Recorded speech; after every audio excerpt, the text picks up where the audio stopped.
in the world of high fashion, reputations are stitched together with silk and torn apart in seconds. He thought I was just another nobody, a small-town assistant with no place in his elite world.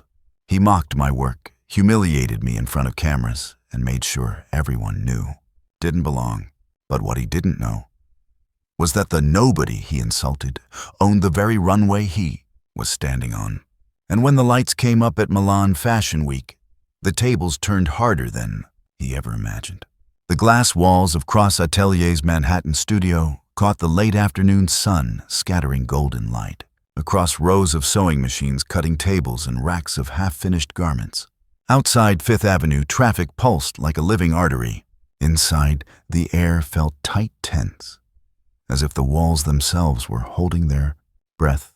On a raised platform in the center of the room, 3 models stood in silence, draped in shimmering prototypes for next month's Paris showcase. Around them, assistants scurried clipboards and handpins between their teeth, adjusting seams and hems at a frantic pace. And then he arrived. Maximilian Cross didn't just walk into a room, he occupied it. Tall, immaculate, in a 3-piece charcoal suit, his silver hair swept back like a deliberate design. Choice. He radiated an energy that made people straighten their backs and lower their voices. His signature cologne, sharp citrus expensive, trailed him like a claim of ownership over every square foot. But today, his attention wasn't on the designs or the runway layout or even the looming Paris deadline. It was on me. I was standing by the corner workbench, rolling fabric bolts back into their sleeves, my sleeves, pushed up a pencil tucked behind my ear. Ethan Cole, the new assistant, as I'd been introduced a week ago. No fancy title, no glossy resume shared with the team. Just another extra pair of hands in a place that fed on prestige. Max's voice cut through the room like the slice of tailor's shears. Who approved this? He was holding a garment, a deep emerald gown with asymmetrical pleating between his thumb and forefinger as if it were contaminated. Heads turned. Conversations died mid-sentence. That was my adjustment, sir, I said evenly. The original seam line was pulling. You adjusted my design. His tone was silk-wrapped steel. This isn't a barn dance in Ohio, Mr. What was it again? Cole. A few muffled laughs rippled from the intern's corner. My jaw stayed relaxed, my eyes steady. Max stepped closer, his voice carrying for everyone to hear. Let me guess. Small-town boy thought he'd make it in the big city. Maybe stitched prom dresses for the local pageant before deciding you had what it takes for haute couture. The words hit their mark not because they were true, but because they were designed to publicly define me before I could define myself. He held the gown up to the light and let the fabric fall limp. This is why I don't hire assistants without pedigree. They touch things they don't understand. They ruin lines. They waste my time. Silence. The models stared at the floor. One seamstress looked away, cheeks flushed with second-hand embarrassment. I straightened the fabric bolts in front of me, deliberately calm. You'll see soon enough, I said softly. Not defensive, not aggressive, just certain. Max's lip curled into something between amusement and dismissal. Oh, I'm sure I will. Now go fetch me the silk swatches before you decide to redesign the collection. I nodded, once walked toward the storage room, feeling dozens of eyes follow me. Some pitying, some curious, a few quietly expectant. What Max didn't know was that the humiliation he just served me in front of his entire kingdom was the opening stitch in a tapestry he wouldn't be able to unpick. The storage room was cooler than the main studio dim light, spilling from a single overhead bulb. Rolls of silk satin and organza stood upright, like silent sentinels, their labels marked in Max's sharp handwriting. I closed the door behind me and let out a slow breath, not out of shame, but to keep my pulse steady. I'd been in this exact position before. Different room, different city, different tyrant convinced of their own untouchable genius. A lesson I'd learned early: the louder someone needed to prove their power, the easier it was to take it away. I ran my fingers over the swatch binder, Japanese silks, rare French chiffons, artisanal fabrics from Italian mills, the kind of resources most young designers only dreamed of touching. I slipped a small leather notebook from my back pocket and under the guise of checking. Stock jotted down the time date and exact words Max had used in the studio. Every insult, every public humiliation. My handwriting was neat, almost methodical. I'd been keeping this kind of log since day one. Back in the main workroom, the tension had shifted. Assistants whispered as they passed each other, glancing in my direction, then quickly away. It wasn't pity in their eyes. It was recognition, like they'd seen this performance before many times and knew how it usually ended.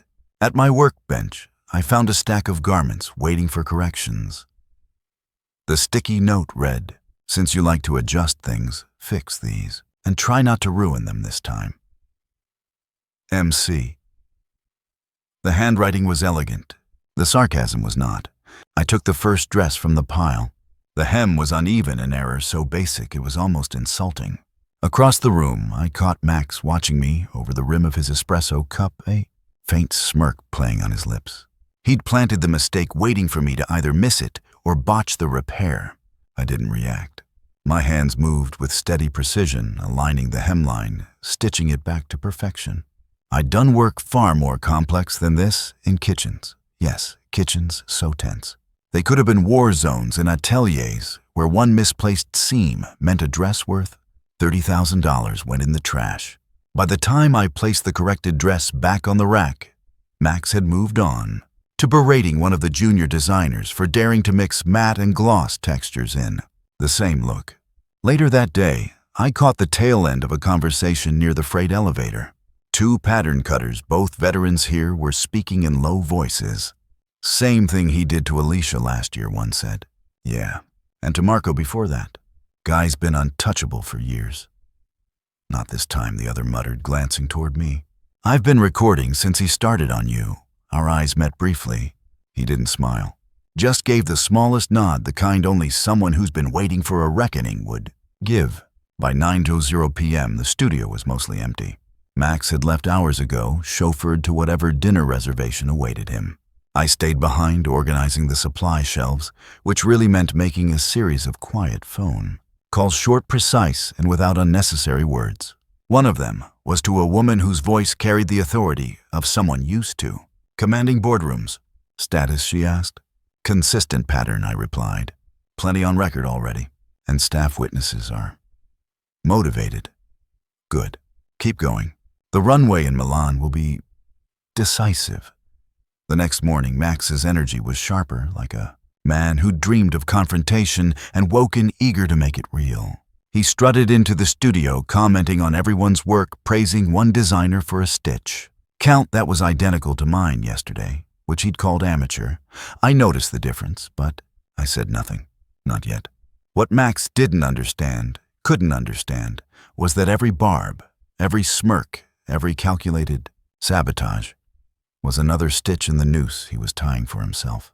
3 days later, the Cross Atelier studio felt like a boiler room. Paris Fashion Week was 20 days away, and Milan was even closer the first time.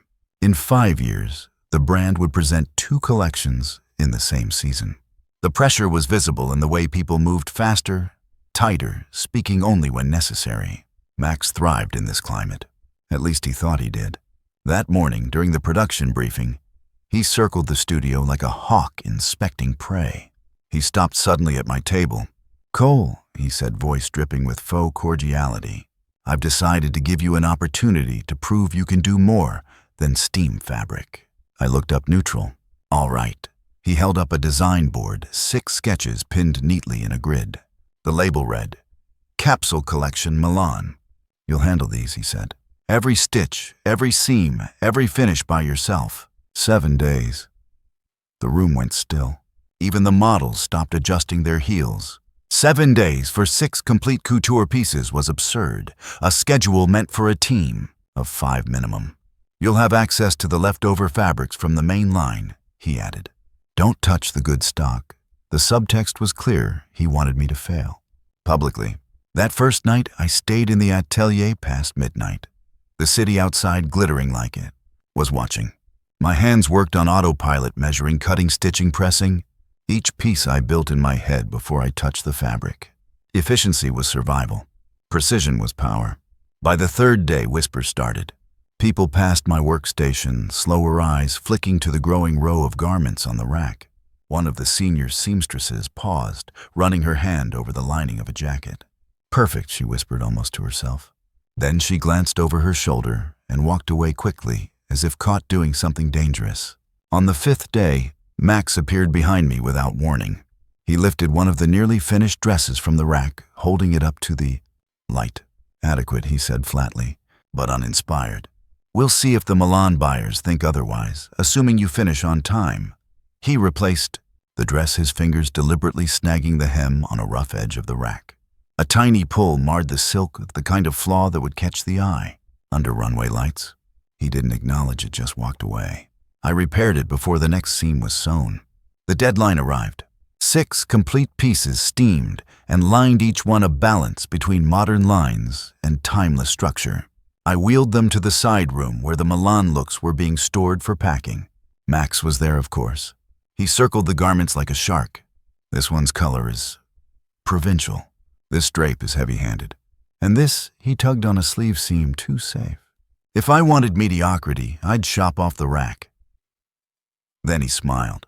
"But we'll send them anyway. I'm sure Milan could use a laugh." 2 weeks later, backstage at the Milan venue, the air buzzed with the chaos. Only fashion shows could produce stylists shouting for missing accessories, models rushing between racks, assistants crouching on the floor to fix last-minute hems. I was threading a model into the emerald gown when the senior buyer for a luxury department store stopped in her tracks. She ran her hand over the bodice. "Who designed this?" she asked. Before I could answer, Max appeared, one of my assistants. "Surprising, isn't it?" She nodded slowly, eyes never leaving the gown. "I'll want to discuss an exclusive order after the show." When the runway lights dimmed and the music started, I stood in the wings, watching my pieces move down the catwalk. The crowd's murmurs shifted, softer, intent approving. The applause for the capsule line was sharper, more sustained than anything Max's primary collection received. I didn't smile. Not yet. Because Max wasn't finished playing his game, and neither was I.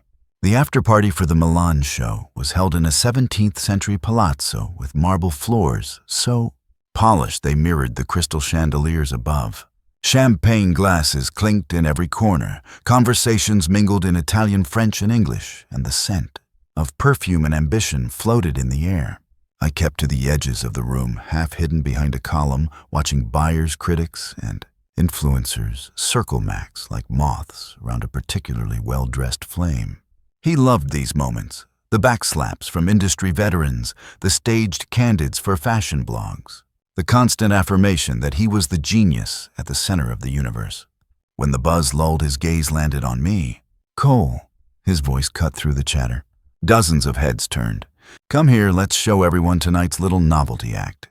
The guests chuckled politely, unsure whether they were in on a joke or about to watch one unfold. I approached, my face calm, my steps measured. Max took the champagne flute from my hand and replaced it with one of the emerald gowns from the capsule collection, the one the department store buyer had praised backstage. This, Max announced, holding it up for the crowd, was made by my assistant. From Ohio. He dragged out the word like it was a punchline. Gasps fluttered through the group, followed by a low ripple of laughter from those eager to please him. Not bad for, what do you call it back home? 4-H Club sewing contests. The chuckles grew louder. A photographer raised his camera. Max tilted the gown for better light. The buyer who had admired the piece earlier was in the group. She frowned, the corners of her mouth tightening. "Maximilian," she said quietly, "you're not serious." But Max was. He thrived on humiliation when it was his to dish out. He winked at the crowd. "Don't worry. We'll fix the rustic edges before it ever hits the floor." I took the gown back. From him without a word. I didn't trust my voice to keep the measured, even tone I'd maintained for weeks. Instead, I simply said, "Excuse me," and stepped out onto the terrace. The night air was cool against my skin. Beyond the balustrade, the city of Milan glittered, a tapestry of centuries-old rooftops and modern glass towers. I pulled my phone from my pocket, scrolled to a number I hadn't called in months, and pressed it. The line picked up on the second ring, a woman's voice steady and sharp. "Go ahead. It's time," I said. No hesitation, she asked. None. He's given us more than enough. She didn't need me to explain. She already knew. Understood. The board will convene within 72 hours. Keep your position for now. We'll handle the rest. I ended the call, slipping the phone back into my jacket. Behind me, laughter from the party spilled out onto the terrace, warm and careless. Inside, Max was still holding court, oblivious to the fact that tonight's cruelty had crossed the last line he would ever get to draw. And as I walked back in, blending once more into the flow of guests, I knew Milan had just become his biggest stage, and his final one. 2 mornings later, the Manhattan headquarters of Cole Blackwell Group was a world away from the chaos of Fashion Week. The lobby smelled faintly of polished wood and fresh lilies, the kind of understated luxury that whispered money instead of shouting it. At precisely 9:00 a.m., a black town car slid to the curb. From it stepped Maximilian Cross, wearing a perfectly tailored navy suit and the tight expression of a man summoned to explain himself, but convinced he would charm his way out of it. He didn't notice me when he walked past the seating area. Why would he? As far as he knew, I was still unpacking bolts of fabric in his atelier. The boardroom was a cathedral of glass and walnut, the skyline stretching beyond its floor-to-ceiling windows. At one end sat Eleanor Ford, the group's CEO, flanked by 6 other executives. At the other, an empty seat waited. Maximilian Eleanor began, as he settled in. Thank you for coming on such short notice. We need to discuss recent concerns. Max gave his most camera-ready smile. Of course, if this is about Milan, the reviews were glowing. This is about conduct, she cut in, her voice calm but edged with steel. Multiple staff reports. Patterns of behavior. She slid a folder across the table. And recordings. Max glanced at the folder, then pushed it back without opening it. You know how assistants can be. Thin-skinned. Misunderstandings happen in high-pressure environments. The door at the far end opened. I walked in wearing a charcoal 3-piece suit and a tie, the exact shade of midnight. In my hand, a leather portfolio. On my lapel, the enamel badge of Cole Blackwell Group. Strategic Director. Max's smirk faltered. His eyes flicked over me, trying to reconcile the assistant from Ohio with the man taking the empty seat at the table. Eleanor's lips curved in the faintest of smiles. Maximilian allowed me to formally introduce Ethan Cole, co-owner of Cole Blackwell Group, and the Strategic Director overseeing our luxury fashion subsidiaries, including Cross Atelier. Silence hit the room like a dropped stone. I extended my hand across the table. Good morning, Max. He didn't take it. Since my internship began in your atelier, I said evenly, I've documented every interaction yours, with me and with others, along with corroborating statements from 12 current and former employees. Eleanor gestured, and 2 assistants entered, placing 3 large document boxes on the sideboard. Each one was labeled in neat black print, Cross Atelier. Conduct review. Max laughed, but it was brittle. So this was some kind of sting. You planted yourself in my team to observe, I interrupted, and to determine whether the reports reaching the board were isolated incidents or a culture you've cultivated. I opened the portfolio, sliding a printed transcript across to him. You might remember this Milan after-party emerald gown.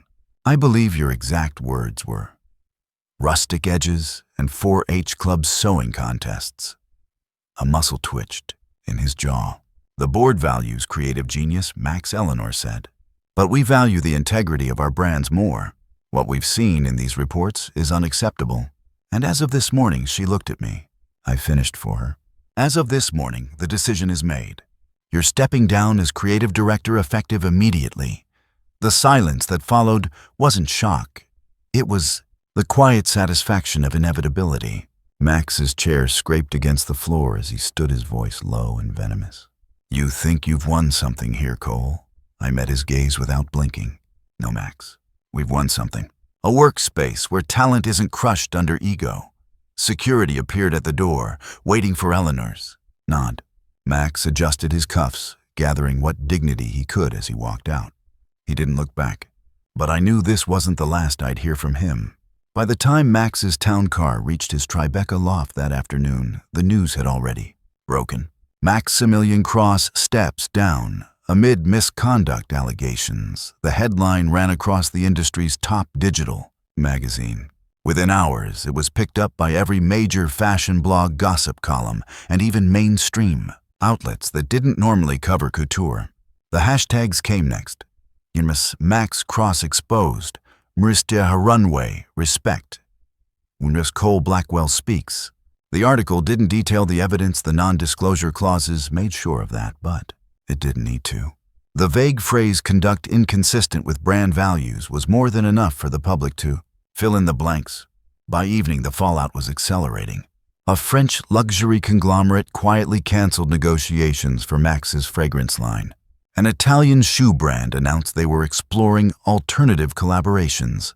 The Paris Vogue editorial that had been scheduled to feature Max in its next issue, replaced by a spread showcasing emerging designers Ethan Cole had mentored. Max's agent called twice before finally leaving a curt voicemail. "Until you sort this out, I can't represent you. The risk is too high." Meanwhile, in a very different Manhattan office, I was in back-to-back meetings with the Cross Atelier leadership team.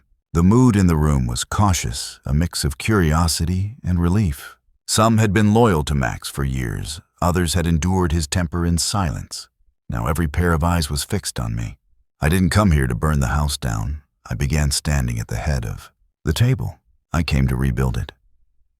A few skeptical brows rose. Effective immediately, we're implementing 3 changes, I continued. 1, an anonymous reporting system for workplace concerns. 2, a mentorship program for junior designers, regardless of their resume pedigree. 3, a zero-tolerance policy for harassment or discrimination. And yes, that includes creative directors.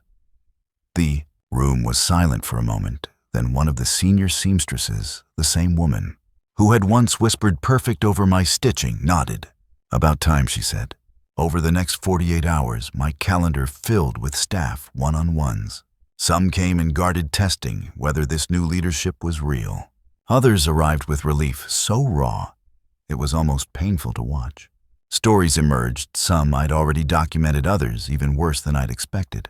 I made it clear their experiences would shape our future policies. At the same time, my phone buzzed nonstop with media requests. Most I declined. For now, Cross Atelier's public message was simple. We are committed to a culture of respect, innovation, and opportunity. Our focus is the work ahead. On the 3rd day, he released a video statement from what looked like his home library. In it, he called the situation a tragic misunderstanding, accused certain individuals of conspiring against him, and described himself as the casualty of cancel culture. It was the wrong move. Within an hour, former employees, now free from their silence by choice rather than legal compulsion, began posting their own accounts on social media. A former junior designer shared a voice memo of Max, belittling her accent during a fitting. A model posted an email chain where he'd referred to her skin tone as problematic for the lighting scheme. The tide was no longer turning. It had already swallowed him. While his world constricted, ours was expanding. Orders from Milan buyers doubled after the show's capsule collection was announced as an exclusive. The emerald gown, once mocked as provincial, became the most requested piece in our history. And for the first time in years, applications to work at Cross Atelier surged, not just from New York, but from Paris, London, and Tokyo. I stood in the design room one evening, the hum of sewing machines and low conversation washing over me, and realized something. The clothes were the same. The talent was the same. The difference was the air lighter, warmer, alive with possibility. And that was just the beginning. The first Monday under new leadership felt like stepping into the same building, but a different world. Gone was the tense, brittle silence that used to hang over the workroom every morning, the one where people waited to see who Max would single out first. Instead, there was music playing softly from a corner speaker, the low hum of sewing machines, and conversations that didn't drop to a whisper the moment I walked in. I started with the simplest, most visible change, the big glass wall between the creative director's office and the atelier floor. Max had kept the blinds permanently closed, a physical reminder of hierarchy. On my second day, I pulled the blinds up and left them that way. By the third, I'd had the glass replaced entirely with a sliding door, always open. Unless confidential meetings required privacy, no one needed to knock to speak with me. No one needed an appointment to share an idea. We held the first all-staff roundtable that week. I asked every team from pattern cutters to PR interns to write down one thing they wanted to change and one thing they wanted to protect. Some requests were small, better lighting over the cutting tables, healthier snacks in the break room. Others were bigger, more credit for the design team and press releases, opportunities for assistants to submit concepts for seasonal lines mentorship for junior staff who didn't have elite fashion school connections. We didn't just collect the suggestions, we acted on them, and I made sure everyone saw the results. 2 weeks in, we launched the Atelier mentorship program, pairing emerging talent with senior designers for 6-month cycles. Our first mentee was a soft-spoken young woman from Detroit who'd been hired as a sample hand. Her sketches, which she'd been too shy to show Max, turned out to be sharp, modern, and commercially promising. We put one of her pieces into the upcoming resort collection. When she saw it on the rack beside designs from the lead team, her eyes filled with tears. "This doesn't happen to people like me," she whispered. "It does now," I told her. Publicly, the narrative began to shift. Fashion Week Daily ran a feature Atelier's Quiet Revolution. Vogue's online edition called us the most exciting turnaround story in the industry. Buyers who had once kept their distance were now calling to schedule visits to our showroom. And behind closed doors, the board watched the numbers. Employee retention up 23%. Production errors down 40%. Sales projections exceeding last year's by double digits. One evening, as I was leaving, I noticed the emerald gown from Milan displayed in the front showroom, not as a piece for sale, but as a symbol. The plaque beneath read, "Designed in-house by Ethan Cole, creative director and strategic partner, as part of the Milan capsule collection." A reminder that talent knows no pedigree. The lights caught the folds, just so the silk, glowing like it was alive. I stood there longer than I meant to, thinking about how far we'd come in such a short time and how much further we could go. This wasn't just about clothes anymore. It was about proving that excellence and dignity could share the same runway. 3 months after his forced resignation, Maximilian Cross was no longer the man whose name could command a front-row seat at any runway in the world. The first cracks appeared in the invitations. Paris Fashion Week released its guest list. Max's name was missing. His calls to old friends in the industry went unanswered. Designers he had once mentored issued polite public statements wishing him the best in future endeavors, while quietly erasing him from their marketing campaigns. Then came the financial blows. A luxury eyewear company pulled out of a licensing deal worth 7 figures. His fragrance line, set to launch in time for the holiday season, was quietly shelved. The penthouse loft in Tribeca, his pride, his proof of success, went on the market after a silent auction of his art collection failed to cover the mounting legal costs. In a last-ditch effort, Max tried to reclaim the narrative. A glossy video appeared on his social media, him in a crisp white shirt seated in front of a wall of framed magazine covers. His tone was softer, rehearsed. "I've always pushed for perfection," he said, his voice tinged with regret. "Perhaps in doing so I was too demanding, but my passion for this industry remains." I asked for understanding. The comment section exploded. Former assistants and models flooded the thread with their own stories, some from a decade ago, some from just last year. Screenshots of emails, audio clips, backstage photos of tears and broken garments. Whatever sympathy he had hoped to stir evaporated within hours. By winter, Max had relocated to a modest apartment in Brooklyn, far from the glass towers of Midtown and the showrooms of Soho. He took short-term consulting gigs for regional fashion houses, the kind of work that once would have insulted him. A blurry phone photo surfaced on an industry gossip page, Max in a plain black t-shirt, adjusting a mannequin in the corner of a small boutique. The caption read, "From Paris to Park Slope, the quiet return of Maximilian Cross." Some laughed. Others called it sad. For me, it was neither. It was simply consequence. Meanwhile, the world he had tried to dominate was moving on without him. Atelier's collection sold out in record time. Our mentorship program was expanding to partner with design schools across the U.S. Buyers were booking appointments months in advance. The conversation in the industry had shifted. No longer about Max's vision, but about the new culture that was proving something revolutionary. Respect could be just as fashionable as couture. A year after Milan, atelier no longer just belonged to the fashion world. It had become a symbol of what the industry could be. Inside the atelier, the energy was entirely different from the days under Max. Conversations flowed across design tables without fear of interruption. Assistants contributed ideas openly. Credit for work was shared in press releases, and every photo shoot included at least one team-wide shot names listed beneath each face. It wasn't just morale that had changed, it was output. Collections were selling out faster with fewer production errors and far greater press coverage than in Max's era. Buyers described the new designs as a live collaborative and rooted in authenticity. The mentorship program had grown beyond atelier.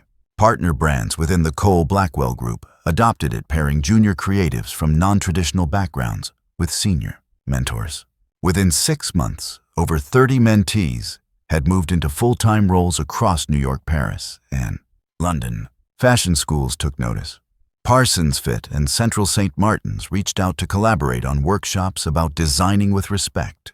For the first time in decades, these conversations weren't happening in back rooms after scandals. They were being built into the curriculum. At the industry's annual Global Fashion Summit, I was asked to speak on a panel titled The Future of the Atelier. Sitting beside CEOs, editors, and iconic designers, I told the story of a small-town assistant who walked into a toxic workroom and walked out with a mission. I didn't mention Max by name. I didn't have to. Everyone in that room knew. Talent, I said to the packed hall, isn't measured by the school you attended or the city you came from. It's measured by what you create and by the way you treat the people who help you create it. The applause was loud, but it was the standing ovation from the back rows where the interns and assistants sat that stayed with me. Media coverage shifted permanently. Articles about atelier began to use words like inclusive leadership, ethical couture, and collaborative design process. The emerald gown from Milan was displayed at the museum at FIT as part of their Designs That Changed the Conversation exhibit. Even competitors, some reluctantly, began implementing similar reforms, quietly at first, then more openly as they realized the business upside. One afternoon, while walking through the atelier, I passed a group of apprentices huddled over a sketchbook debating fabrics. They didn't pause when I approached. One of them looked up, grinned, and said, "We're arguing about whether this works better in silk organza or satin-backed crepe." I smiled. "Show me both." Moments like that casual, fearless creativity told me the culture had truly changed, not because of me alone, but because an entire team decided they deserved better. And we built it together. Spring in Ohio smelled like cut grass and rain-soaked earth. I hadn't been back in over 5 years, and yet the streets of my hometown hadn't changed much. The same brick storefronts, the same diner with the neon sign that flickered. On damp nights, the same high school auditorium where I'd first learned to thread a sewing machine. The local community center had invited me to speak, but I'd come for something more personal. Sitting in the front row that evening was Lila Torres, a high school senior who'd been quietly mailing me her sketches for months. Her lines were raw but fearless, her ideas bigger than the small town she was growing up in. After my talk, I called her to the stage. She walked up shyly, clutching her sketchbook like it might vanish if she loosened her grip. "Lila," I said, holding out a sealed envelope.